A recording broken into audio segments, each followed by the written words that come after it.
Yes, we dug deep into Stanley Kubrick's The Shining last week, but now it's high time we take down the Christmas decorations and get back to some good old-fashioned doll murder. Child's Play 3 was the perfect film for all of us who were entertained by the first two films, but had been praying that the series could be hit with a dose of taps or toy soldiers. Left, right, left. Welcome to Hell on Earth. Oh great, it's up the Academy, isn't it? It might as well be. For some reason I have a copy of that movie on me. And the best part of trailers back then is that they'll tell you what else is popular right now.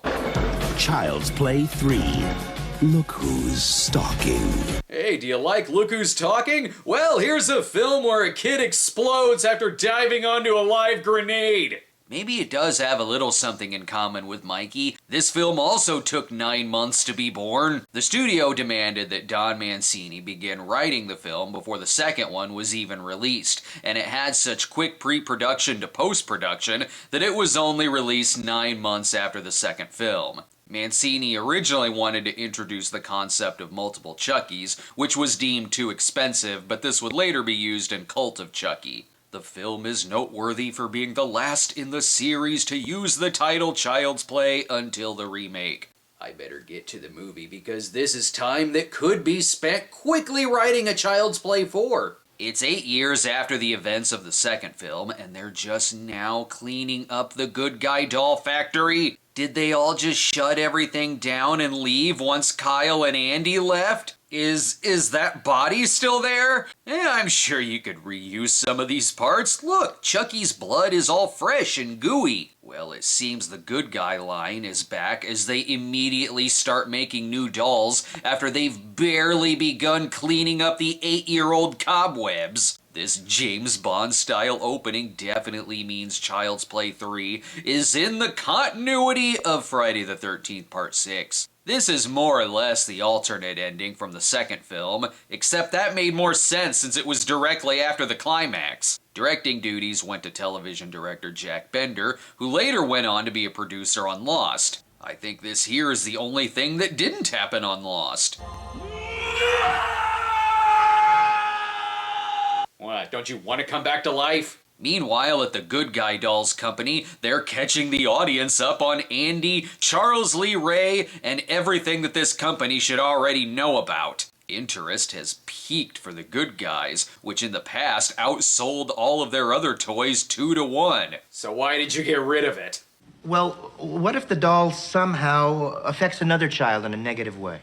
We'll just have to come to terms that people are gonna bang this doll. Peter Haskell is back as Mr. Sullivan, who compares the doll to nuclear weapons. Doesn't matter what we're selling, whether it's cars, nuclear weapons, or yes, even toys. This is right before he's visited by 3 ghosts.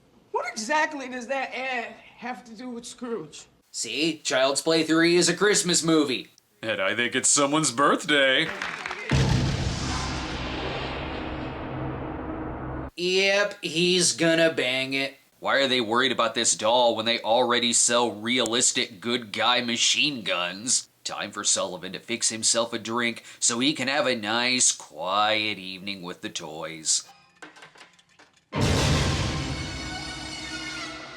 Great, now he's just gonna have to shove a Polly Pocket into his pee hole. Seems like a relaxing enough place, but doesn't he ever wonder what happened to his previous employee, Greg Gurman? No time for that. It's time to watch his favorite kids show. Well, despite a downdraft in the bond market, stocks... Yes, Taxman. He has a nightly routine of hitting golf balls towards plate windows with the Wonder Woman logo. And holy shit, the doll's alive! He seems confused. I bet he lost his marbles. March crude up 32 cents with oil stocks getting better than a point on that. See? Told ya. Ah, there they are. Maybe it was too soon for me to take my Christmas decorations down. This feels like if the Creepshow movie series had a Christmas segment. No, not this Christmas special. This one here's more quotable. Don't fuck with the Chuck. He took 8 years to come up with that. Look, maybe you shouldn't have had Irwin Mainway come up with the most dangerous toy lines ever conceived.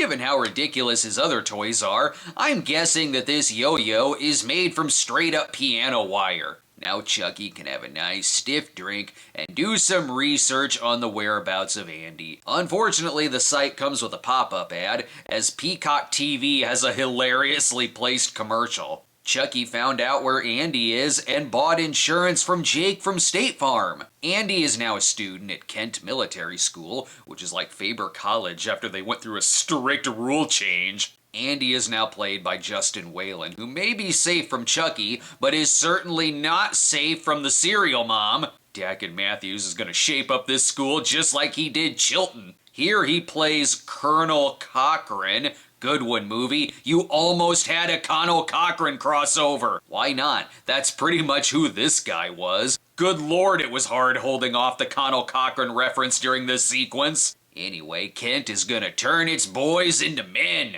Look alive, Barkley, on your feet. At Kent, we take bedwetters and turn them into men. Yes, we'll teach you to pee on other things. Yes. Ooh. And to come whenever you cut someone's hair. The great Andy Robinson plays Sergeant Botnick, who is making the most out of his character. Presto, you're bald. No, the Romans invented the military cut. Couldn't grab a hold of it in battle. And slit their throat. I truly believe he ferociously masturbates after giving a haircut. This school ain't that strict. They let Tyler have a Game Gear. And despite Sullivan being dead, they've also brought back the Good Guy animated series in what I think is the only episode of it ever produced. And I'll be your friend to the end. You will? Dude, you have a Game Gear. Why is this cartoon blowing your mind? Unfortunately, Andy has to room with a devastating terror. Are you okay? A damn nerd!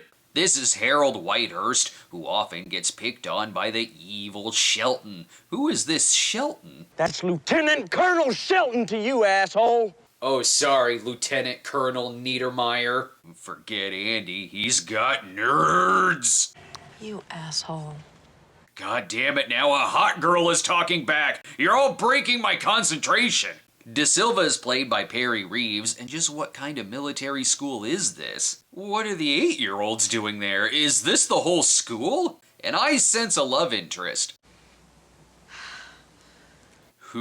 He's gonna rub Garnier cream on his dick tonight. Tyler is so damn spunky that I'm not exactly shocked that his only other credits are for Saved by the Bell and My Wife and Kids. So it's clearly Chucky wrapped up in a gift to be sent to Andy, but the real question is, who wrapped that package? Was it the guy who took this picture? Finally, a nice quiet place to play with a doll in private.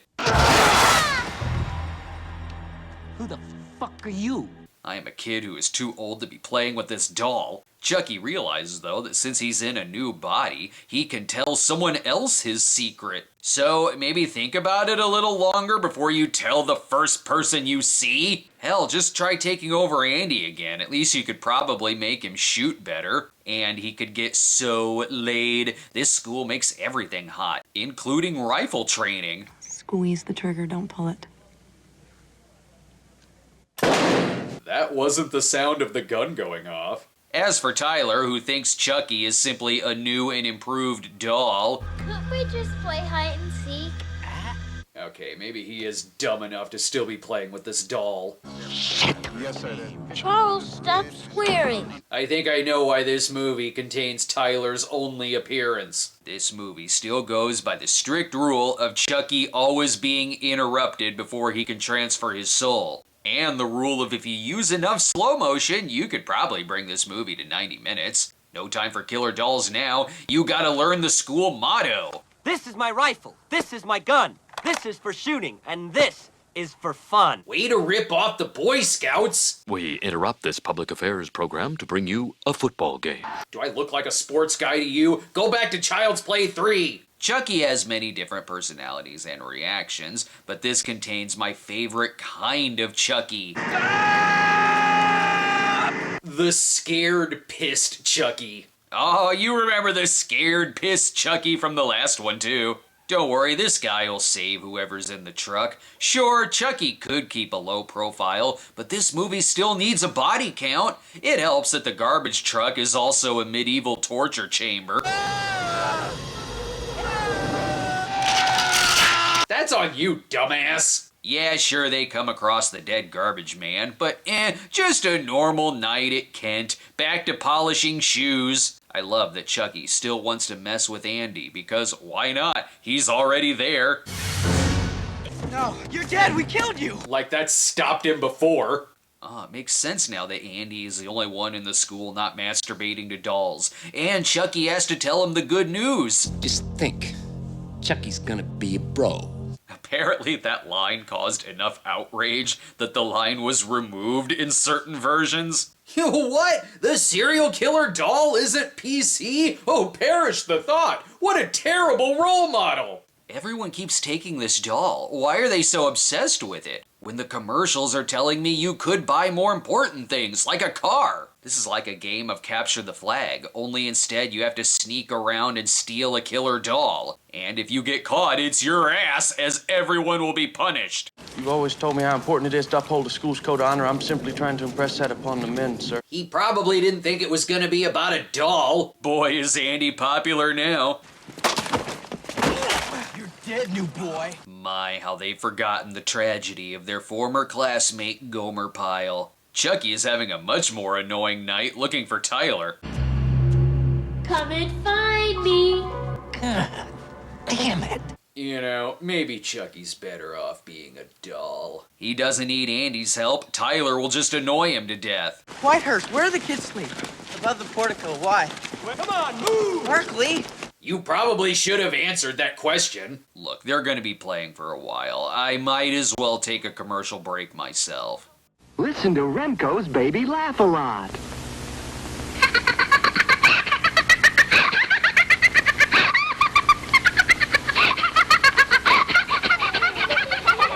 You're listening to Baby Laugh a Lot. She's the funniest doll you've ever seen. Just push the button and she starts to giggle. Get Baby Laugh a Lot by Remco.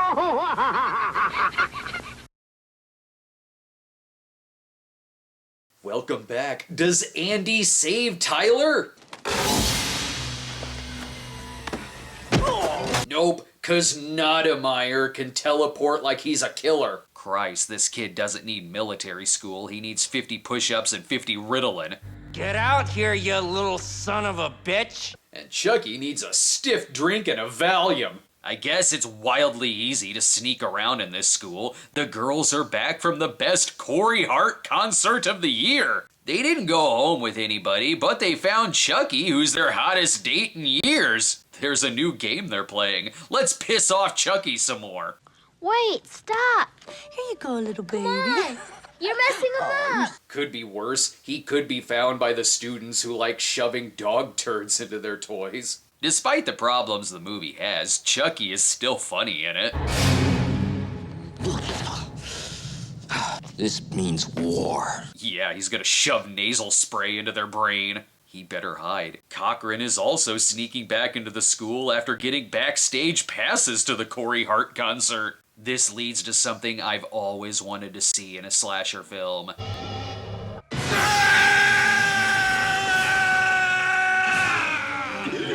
What happens when a potential victim simply dies of a heart attack? Aw, you gotta be fucking kidding me. You're left with a very surprised and disappointed killer. I'm glad they addressed this because honestly, that would probably give me a heart attack too. The flag is now half-staff and there's a moment of silence to honor the glass model that took years to properly set up. Just because they're mourning doesn't mean Andy Robinson can't be weird. It's getting pretty shaggy, Carlson. I want to see you on Friday. Yes, sir. He's talking about his pubes. Again, this seems like a school that would just let you play a Game Gear at lunch. Andy needs some tips on Sonic Chaos and to help with the whole Chucky thing. Charles isn't bad. He's a good guy. It says so on his shirt. He lies, Tyler. You're just jealous because he's my best friend now instead of yours. It was at that point that Andy decided that it's best for Chucky to just take over this kid's soul. Somehow I figured Robinson's office would look like this. He collects pictures of students whose hair he cut and then murdered. This is like if Fred Krueger owned a hair salon. I want to know more about this guy. A haircut ain't regulation, soldier.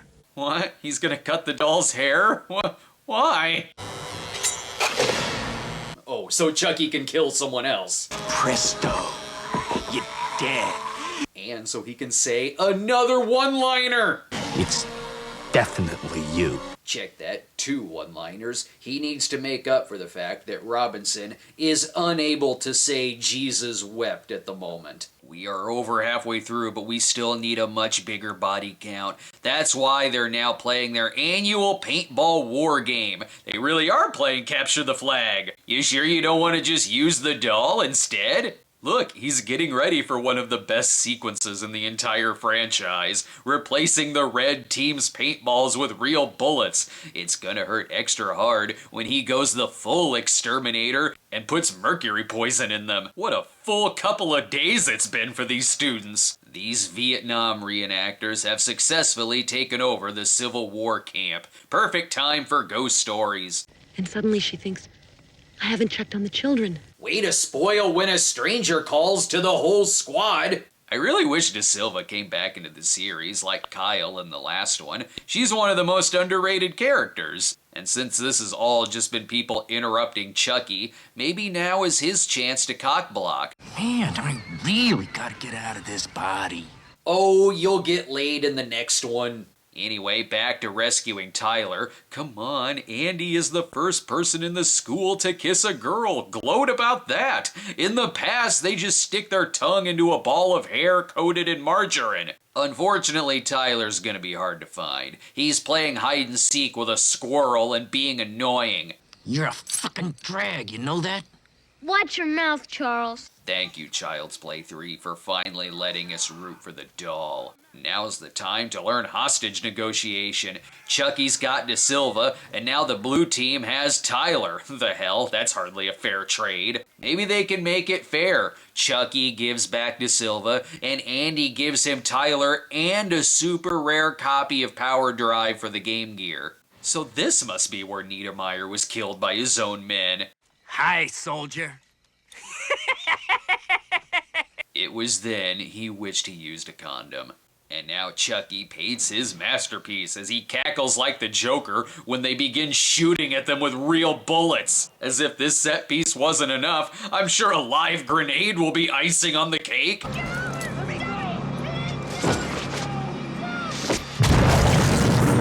And this has been What If Whitehurst Exploded? They cleaned up his organs with a toothbrush. I don't get the layout of this area. There's snow on the ground, and the military school is right next to a carnival that's there to rub their fun in the military kids' faces. Tyler will be perfectly safe here. Don't mind the random gun sitting in the desk that's the perfect size for a doll to hold.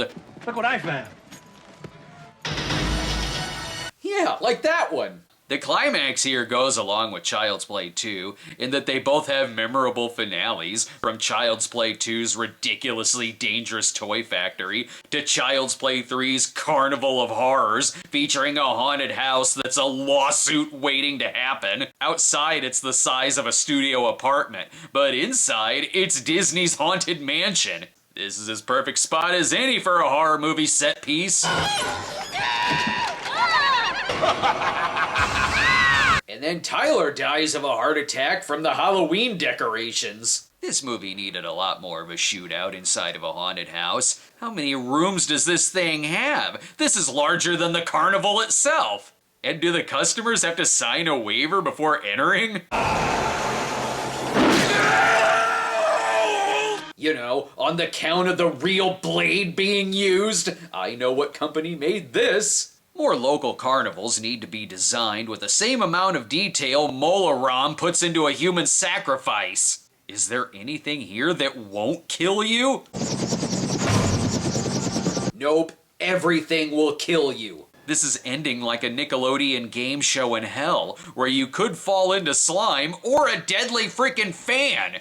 We all know where this is going. Something terrible will happen to Chucky's hand again, and Christmas ain't over until I see Chucky fall off the Nakatomi Mountain of Skulls. The good news is he's about to win a sweet lawsuit, and this explains his chopped up look in the next couple of movies. Now that that's over, time to write a letter of complaint to the Carnival Safety Board. And with that stern letter, the carnival was successfully shut down and deemed more dangerous than Roller Coaster Tycoon.